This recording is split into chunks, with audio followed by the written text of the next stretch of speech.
সিলেটের জেলা প্রশাসক দি সিলেট খাজাঞ্চিবাড়ি ইন্টারন্যাশনাল স্কুল অ্যান্ড কলেজের গভর্নিং বডির সভাপতি মোহাম্মদ সারওয়ার আলম ও এডিসি শিক্ষা ও আইসিটি নূরের জামানকে ব্যাখ্যা চেয়ে কারণ দর্শানোর নোটিশ দিয়েছেন আদালত। খাজাঞ্চিবাড়ি স্কুলের সিনিয়র শিক্ষক আবেদা হক ও মোহাম্মদ রোকনউদ্দিনকে গত ৯ September service rules and regulation অনুযায়ী বরখাস্ত করেন প্রতিষ্ঠানটির গভর্নিং বডির সভাপতি ও সিলেটের জেলা প্রশাসক মোহাম্মদ সারওয়ার আলম। এর বিরুদ্ধে গত ১১ সেপ্টেম্বর আদালতে সত্য মোকদ্দমা নম্বর ৪২৬/২৫ দাখিল করেন আবেদা হক। মোকদ্দমার পরিপ্রেক্ষিতে আদালত ডিসি ও এডিসিকে কারণ দর্শানোর নোটিশ করেন। ১৮ বছর পর হঠাৎ যে কারণে স্বরাষ্ট্র মন্ত্রণালয়ের বাবর ভারতে এস আলম গ্রুপের মালিক মোহাম্মদ সাইফুল আলমের সঙ্গে শেখ হাসিনার বৈঠক হয়েছে। ওই বৈঠকে আগামী জাতীয় সংসদ নির্বাচন বানচালে ষড়যন্ত্র করা হচ্ছে ও দেশে অবৈধ অস্ত্র ঢুকছে বলে জানিয়েছেন বিএনপি সাবেক স্বরাষ্ট্র প্রতিমন্ত্রী লুৎফুজ্জামান বাবর। রোববার স্বরাষ্ট্র উপদেষ্টা লেফটেন্যান্ট জেনারেল জাহাঙ্গীর আলম চৌধুরীর সঙ্গে বৈঠক শেষে সাংবাদিকদের তথ্য জানান তিনি। বাবর বলেন, অন্তর্বর্তী সরকারকে সহযোগিতা করতে চায় বিএনপি, তবে কিছু বিষয়ে উদ্বেগ আছে, তা নিয়ে সরকারের সঙ্গে আলোচনা করতে আসলাম। তারেক রহমান ফেরার বিষয়ে কোনো আলোচনা হয়েছে কিনা এমন প্রশ্নে তিনি বলেন, খুব শীঘ্রই দেশে ফিরবেন, যে শর্তে বাংলাদেশের উপর আরও শুল্ক কমাবে যুক্তরাষ্ট্র। বাণিজ্য উপদেষ্টা শেখ বেশিরউদ্দিন বলেছেন, বিদ্যমান বাণিজ্য ঘাটতি কমাতে পারলে বাংলাদেশের উপর আরোপিত শুল্ক আরও কমাবে বলে আশ্বাস দিয়েছে যুক্তরাষ্ট্র। রোববার বাণিজ্য মন্ত্রণালয়ের সভাকক্ষে যুক্তরাষ্ট্রের সহকারী বাণিজ্য প্রতিনিধি ব্রেন্ডেন লিঞ্চের নেতৃত্বে প্রতিনিধি দলের সঙ্গে বৈঠক শেষে তিনি কথা বলেন। শেখ বশিরউদ্দিন বলেন, সুনির্দিষ্টভাবে পাল্টা শুল্ক ১৫% করার বিষয়ে আলোচনা হয়নি। বাণিজ্য ঘাটতি কমার সঙ্গে সঙ্গে শুল্ক কমানোর বিষয়ে আলোচনা করেছি এবং তারা এতে আশ্বস্ত করেছেন। ইতিমধ্যে বাণিজ্য ঘাটতি কমতে শুরু করেছে এবং যুক্তরাষ্ট্র এতে সন্তুষ্ট। ভাঙ্গা থানা ও উপজেলা পরিষদে হামলা, মোটরসাইকেলে আগুন, কক্ষ ভাঙচুর। ফরিদপুর জেলার ভাঙ্গা উপজেলার আলগি ও হামিরদি ইউনিয়নকে বাংলাদেশ নির্বাচন কমিশন থেকে একটি প্রজ্ঞাপন জারি করে পার্শ্ববর্তী ফরিদপুর ২ আসনের সাথে সংযুক্ত করার প্রতিবাদে আজ দুপুর থেকে ভাঙ্গা পৌরসদর এলাকার রাজপথ দখল করে নেয় দুটি ইউনিয়নসহ বিভিন্ন ইউনিয়নের স্থায়ী বাসিন্দারা। তাদের হাতে লাঠি, মুখে স্লোগান, আমার মাটি আমার মা, নগরকান্দায় যাব না। ট্রাইব্যুনালে মাহমুদুর রহমানের সাক্ষ্য অব্যাহত। জুলাই আগস্টে সংঘটিত মানবাধিকার বিরোধী অপরাধের মামলায় সাবেক ফ্যাসিস্ট সরকারের প্রধানমন্ত্রী শেখ হাসিনা ও সাবেক স্বরাষ্ট্রমন্ত্রী আসাদুজ্জামান খান সহ ৩ জনের বিরুদ্ধে সাক্ষ্য দিচ্ছেন দৈনিক আমার দেশ পত্রিকার সম্পাদক মাহমুদুর রহমান। সোমবার ১৫ সেপ্টেম্বর দুপুরে সাক্ষ্য গ্রহণ শুরু হয়। এখন মধ্যাহ্ন বিরতি চলছে। বিরতির পর আবারও সাক্ষ্য গ্রহণ শুরু হবে। এদিন বেলা ১১:১৫টায় ট্রাইব্যুনালে আসেন মাহমুদুর রহমান। মধ্যাহ্ন বিরতির আগে মাহমুদুর রহমান প্রায় ২ ঘণ্টা সাক্ষ্য দিয়েছেন। সাক্ষ্যতে তিনি ফ্যাসিস্ট সরকারের প্রেক্ষাপট তুলে ধরতে গিয়ে ২০০৮-এর পাতানো নির্বাচন ও একের সময় তৎকালীন সেনাপ্রধান মঈন আও আহমেদের সঙ্গে শেখ হাসিনার কথোপকথনের বিষয়ে প্রণব মুখার্জির বইয়ের তথ্য তুলে ধরেন। মাহমুদুর রহমানের সাক্ষ্য গ্রহণ প্রসঙ্গে চিফ প্রসিকিউটর মোহাম্মদ তাজুল ইসলাম বলেছেন, ফ্যাসিস্ট সরকার কিভাবে বিরোধী দল, বিরোধী মতকে দমন করত, কিভাবে গণতান্ত্রিক পদ্ধতির সরকার পরিবর্তিত করে ফ্যাসিজম কায়েম করেছিল, সেই প্রসঙ্গেই তিনি মাহমুদুর রহমান সাক্ষ্য ইতিমধ্যে দিয়েছেন। রাকসুর নির্বাচনী প্রচারণা শুরু। রাজশাহী বিশ্ববিদ্যালয় কেন্দ্রীয় ছাত্র সংসদের রাকসুর প্রচারণা আজ সোমবার থেকে শুরু হচ্ছে।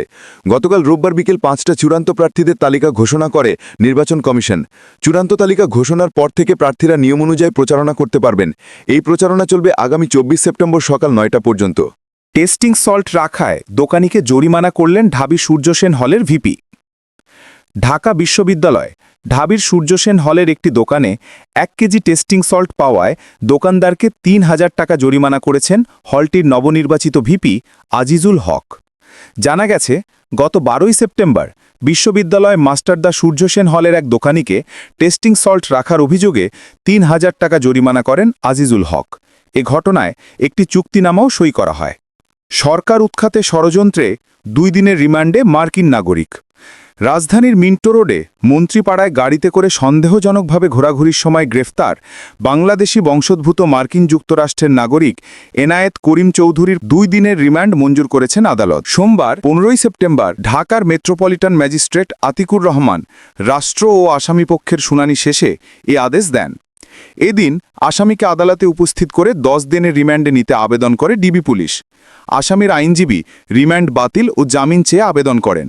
উভয় পক্ষের শুনানি শেষে আদালত আসামির জামিন নামঞ্জুর করে ২ দিনের রিমান্ড মঞ্জুর করেন। এর আগে ১৩ সেপ্টেম্বর আসামিকে কারাগারে পাঠানোর আদেশ দেন আদালত। লন্ডনে বোরখা পরায় বাংলাদেশিকে হেনস্থা, প্রতিবাদ করায় ছেলেকে মারধর। লন্ডনে বোরখা পরায় হেনস্থার শিকার হয়েছেন এক বাঙালি মহিলা। এ ঘটনায় প্রতিবাদ করায় তার ছেলেকে মারধর করা হয়েছে। শুক্রবার 12 সেপ্টেম্বর লন্ডনের হিথ্রো এলাকায় ঘটনা ঘটে। জানা গেছে, এক বাঙালি নারীকে বোরখা পরা অবস্থায় দেখে বাজে মন্তব্য করেন স্থানীয় এক ব্যক্তি। এ ঘটনায় প্রতিবাদ করায় ওই বাঙালিকে মারধর করা হয়। চশমাও নয়, চোখের অস্ত্রোপচারও নয়, সমাধান মিলবে ড্রপে। চশমা ব্যবহার হয়তো একদিন ইতিহাস হয়ে যাবে, কারণ বিজ্ঞানীরা এমন এক বিশেষ চোখের ড্রপ তৈরি করেছেন যা দীর্ঘদৃষ্টির সমস্যায় ভোগা মানুষদের জন্যে নতুন সমাধান আনতে পারে। European society of cataract and refractive সার্জনসের কোপেনহেগেন সম্মেলনে উপস্থাপিত এক গবেষণায় দেখা গেছে, এই আই ড্রপ ব্যবহারের পর রোগীরা চোখের চার্টে অতিরিক্ত কয়েকটি লাইন পড়তে সক্ষম হয়েছেন এবং 2 বছর ধরে সেই উন্নতি বজায় থেকেছে। গাজা ইসরায়েলের হামলায় নিহত 53 জন, অনাহারে মৃত্যু বেড়ে 422 জন। গাজায় ইসরায়েল হামলায় আরও 53 জন নিহত হয়েছেন। এর মধ্যে 35 জন নিহত হন গাজা সিটিতে। এছাড়াও আরও 16টি বিল্ডিং গুড়িয়ে দিয়েছে দখলদার বাহিনী, যার মধ্যে 3টি আবাসিক টাওয়ারও রয়েছে। সোমবার এক প্রতিবেদনে এসব তথ্য জানিয়েছে সংবাদমাধ্যম আল জাজিরা। গাজার স্বাস্থ্য মন্ত্রণালয়ের তথ্য অনুযায়ী গাজায় অপুষ্টি ও অনাহারে মারা গেছেন আরও 2 জন। ইসরায়েল গাজায় যুদ্ধ শুরুর পর থেকে অনাহারে মৃতের সংখ্যা বেড়ে 422 জনে দাঁড়িয়েছে। ইসরায়েলের বিরুদ্ধে কাতারের কড়া বার্তা। কাতারের প্রধানমন্ত্রী শেখ মোহাম্মদ বিন আব্দুল রহমান বিন জাসিম আল থানি বলেছেন, ইসরায়েলের সকল অপরাধের জবাবদিহি করার সময় এসেছে। সেই সঙ্গে দ্বিমুখী নীতি পরিহার করতে আন্তর্জাতিক সম্প্রদায়ের প্রতি আহ্বান জানিয়েছেন তিনি। খবর আল জাজিরার। কাতারে ইসরায়েলের হামলার প্রতিক্রিয়ায় আরব এবং ইসলামিক দেশগুলির জরুরি শীর্ষ সম্মেলন শুরু হয়েছে। রবিবার এই সম্মেলনের আগে শেখ মোহাম্মদ এসব কথা বলেন। ইসরায়েলের রামন বিমানবন্দর ও সামরিক স্থাপনায় হামলা। সারাইলের রামন বিমানবন্দর ও নেঘেবের একটি সামরিক স্থাপনায় হামলা চালিয়েছেন ইয়েমেনের হুতি বিদ্রোহীরা। হুতি মুখপাত্র ব্রিগেডিয়ার জেনারেল ইয়াহিয়া সারি জানান, 4টি ড্রোন দিয়ে ইসরায়েলের অভ্যন্তরে নির্দিষ্ট লক্ষ্যবস্তুতে হামলা করা হয়েছে। খবর বার্তা সংস্থা মেহেরের। হুতি বিদ্রোহীরা জোর দিয়ে বলেছে, ইসরায়েলি আগ্রাসন কখনোই তাদের দৃঢ় প্রতিজ্ঞকে দুর্বল করতে পারবে না কিংবা ফিলিস্তিনের প্রতি সমর্থন বন্ধ করতে পারবে না। তিনি বলেন, 3টি ড্রোন রামন বিমানবন্দরে আঘাত হানে আর 4র্থ ড্রোনটি নেঘেব অঞ্চলের একটি সামরিক স্থাপনায় আঘাত হানে। তার দাবি, সবকটি ড্রোন সফলভাবে তাদের লক্ষ্যস্থলে আঘাত হানতে সক্ষম হয়েছে। আল্লাহ হাফেজ।